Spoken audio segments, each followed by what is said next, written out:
Hello and welcome to our first look on Complete Car at the new Citroen C5 X. This is a car that's somewhat unique in the market because it straddles a number of different segments. It's Citroen being Citroen really. It's giving us a car that's quirky, unusual, different, and one that stands out from the crowd. It is only available in this semi-estate body. But I say semi-estate because it's got a bit of a sloping roofline at the back. It's not a big boxy car. There's a little bit of crossover influence in terms of this black cladding around the wheel arches and the fact that it's slightly lifted, and overall it just looks cool. The front is very distinctive, very obviously Citroen. You've got the Chevron logo here at the front that now extends in and all the way out to form part of the lighting signature. We've seen it on the C4.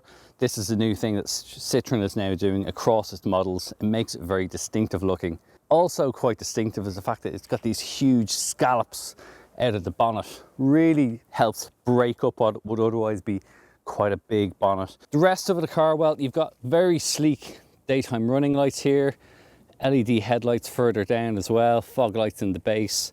The Citroen has made visibility a big part of this car, and although you can't actually see from the outside, there is a glass window in here. It's just tinted, but it's broken up a little bit with this detailing through it. It's a bit similar to how they did the rear panels on the C3 Aircross. If you know your Citroens, you'll know what I'm talking about. The way the rear window slopes down is broken up slightly by the fact that you've got a roof spoiler here and another spoiler on the boot. The only thing is there's no rear wiper here, so I do wonder how that will work out in time. We've seen this start to come into more and more cars now where they don't put a rear wiper on.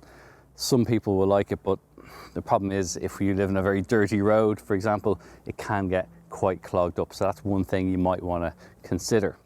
The back, well, big lights here, sculpted into the bodywork here. It looks really smart. One other detail I really like is if you look at the badge, the C5 X, the X is actually two chevrons. Again, one of the many little nods that Citroen has made to its heritage, to its past, to its name, its badge. It's all over this car, all these little Easter eggs. It's a great piece of design. Now, the tailgate is electrically operated on this model, and you get an awful lot of space inside. One other thing I really like about this, the fact that it's an estate rather than a higher SUV, is that you have a very low load height. So even if you wanted to sit down, if you're changing your shoes or just having a sandwich out for a picnic, it's nice to be able to just sit here and get heavy items in. If you do need to lug something in, you're not lifting it up that much higher. The boot space itself, well, it's nice and wide. It's also quite deep, even though it's not particularly high. This is the plug-in hybrid model, so this has a slightly smaller boot, 485 litres. The regular petrol version gets 545 litres. So if you're really tight on space and you want to maximise that, you might want to consider the petrol engine rather than the plug-in hybrid. Either way, both of the rear seats drop down. There's a 60-40 split. You can very easily do that by pulling the latches here on either side of the boot, and you get a 12-volt power socket in there as well. So if you've got a cooler box or maybe even an e-bike that you want to keep charged up, you can do that on the move as well. It's pretty good.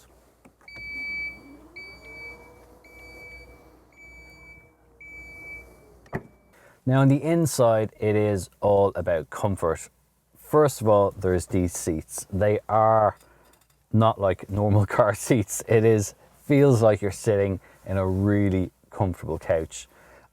I can imagine doing this for 3-4 hours on a long journey and you're going to get out feeling very, very refreshed. These are the top spec ones, so they do have a heated function. They also have a massage function, but there's a lot of space. They're a little bit wider than we typically see on the base. That means it's got a little bit more space. And around the side here, there's bolsters on the side, but it's not like sports seats that are going to be digging into your ribs. It's very much about comfort. So bravo Citroen for doing that.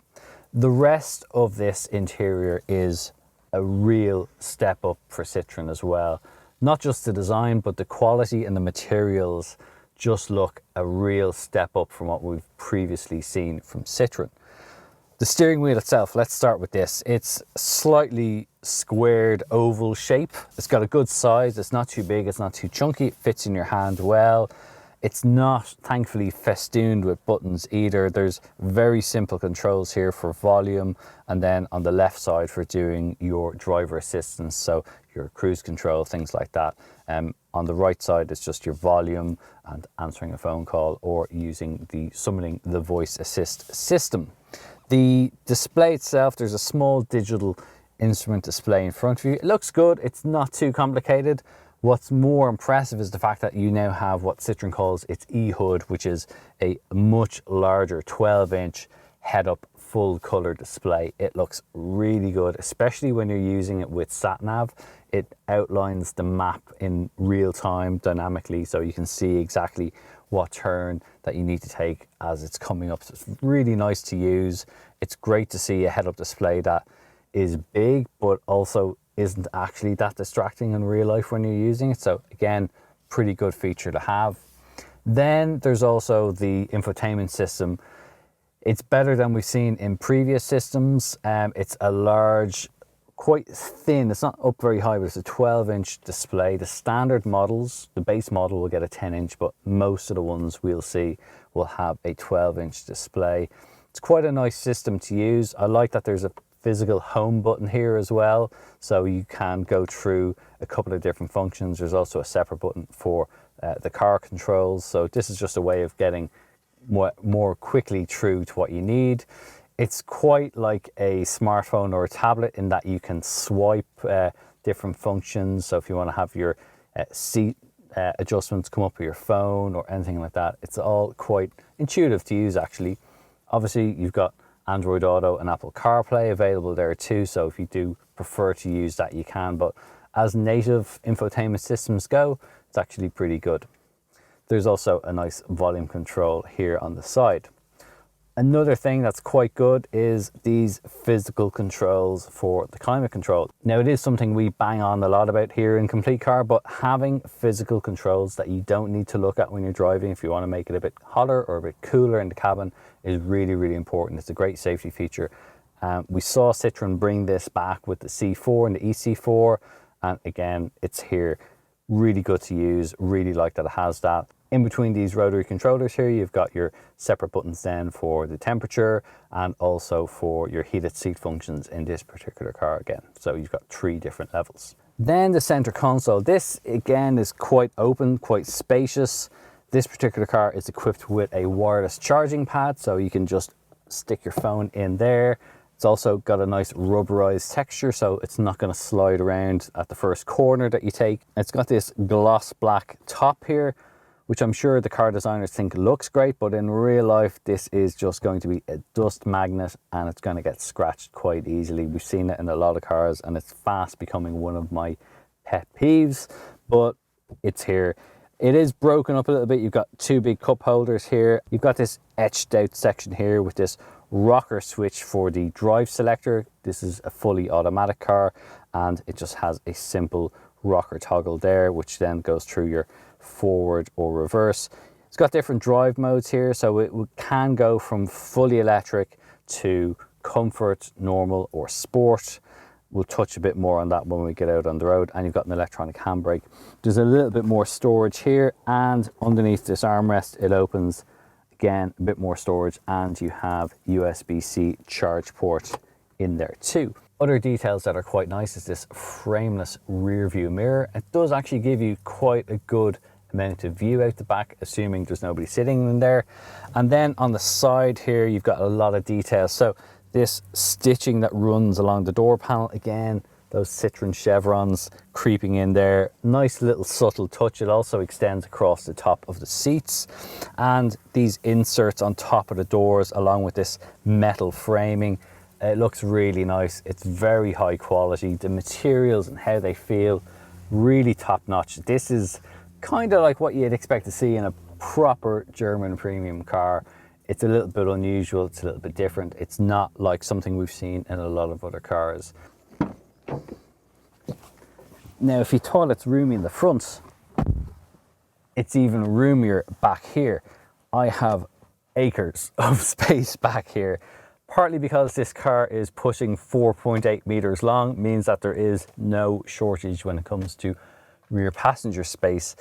This driver's seat is set up from my driving position. I'm about 5'9", and I can just about touch the seat in front. I have loads of knee room back here. I have more than 6 inches of knee room. It's absolutely fantastic. And the front seat is actually high enough that I can also stretch out and get my feet in underneath the seat in front as well. Big plus there. The rear seats also have a little bit of netting at the bottom, so if you do need to throw in a magazine or a paper, and there's reasonable amounts of storage here in the door bins and a pretty okay armrest as well. So there's a lot of space here, but also it's very comfortable, these rear seats. They come out reasonably far here, so you've got a bit of support underneath your leg, and they're quite wide, so like in the seats in front, there's a lot of comfort, a lot of space available.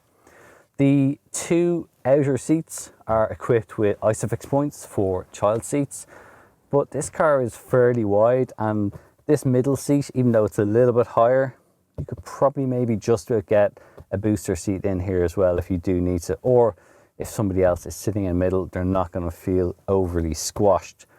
Another plus with that is that the actual floor, although the floor is a little bit high, the actual hump in the middle is quite low. So it's a reasonably flat-ish floor, and the center console doesn't extend out too far from these 2 front seats. There's vents in the back and 2 USB-C ports as well. Other usual features, well, you've got a fold-down armrest with 2 cup holders. There's also a little bit of a hatch to reach into the boot. But one other thing I really like, and we've started to see this on a few cars now, is that Citroen has added controls to the front passenger seat, so you can very easily move it forward if you do want to have a little bit more leg room in the back there. That's really useful. We've seen it in a couple of cars. It's nice to see that kind of thing becoming the norm. The rest of it, well, these windows, I would like if they were a little bit taller, but overall they're quite long, so you still have a pretty good level of visibility out from it. And there's also a sunroof in here, although it's not really quite as big as it could be.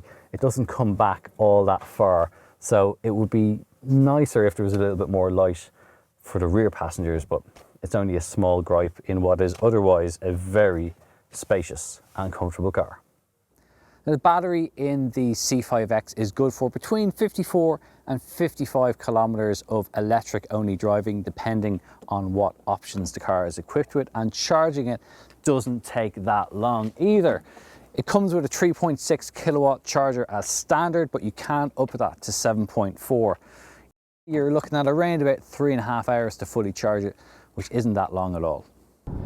It's fair to say Citroen knows a thing or two when it comes to fine-tuning suspension to make things nice and comfortable. And indeed, in this C5 X, the French company has once again excelled itself. This is such a refreshingly comfortable car to drive in a world where so many manufacturers seem hell-bent on making cars seem dynamic, and I use that in inverted commas, and sporty and firm. This is a breath of fresh air. It seems no matter what you throw at this car, it doesn't faze it. It just soaks it up and does it very, very nicely and very, very smoothly. The suspension is always moving. You always get a sense that it's soaking things up. It's a bit, if you can imagine sitting on a nice Riva boat crossing a very still Lake Como on a nice summer's day. That's what I think about when I drive this car. It's just soft, compliant, soaks everything up. There is a little bit of body roll in the corners, and if you do try and push this car a little bit harder, it will push back a little bit against you. You do need to treat it in a certain way, but it is absolutely fine. It holds its line very, very well. There's a little bit of lean there, but it's nothing that's going to put you off driving. The fact is, this is also a very refined and quiet car. We're driving the plug-in hybrid, and obviously in electric mode it is very, very quiet. But even when that 1.6 litre petrol engine is running, it is pretty well insulated. You don't get a whole lot of noise coming back here into the cabin. Citroen does equip the C5X with acoustically optimized glass, so it does mean that higher frequency noises can't permeate the cabin quite as easily, and it all combines to make a car that makes you feel very cosseted inside. You feel comfortable, cocooned. All told, it produces 225 horsepower as a combined system, and it is quite quick. It will comfortably cruise along at a motorway speed, and it can drive at up to 135 kilometers per hour where permissible, using only electric power. Now that range is, Citroen say, between 54 and 55 kilometers depending on the car's specification.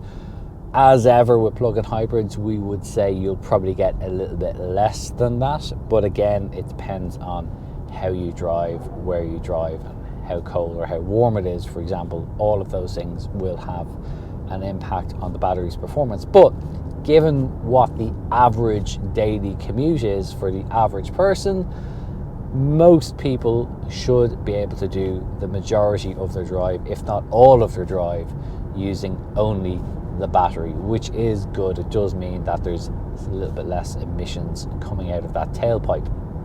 You do also get 4 different drive modes that you can choose from: hybrid, electric, comfort, and sport. Sport is where you're going to get all of that 225 horsepower that the hybrid system makes, and it does make the car that bit more fun to drive. It's going to come slightly to the detriment of your fuel economy, but if you do want to cover ground a little bit more quickly, the sport mode will do it for you.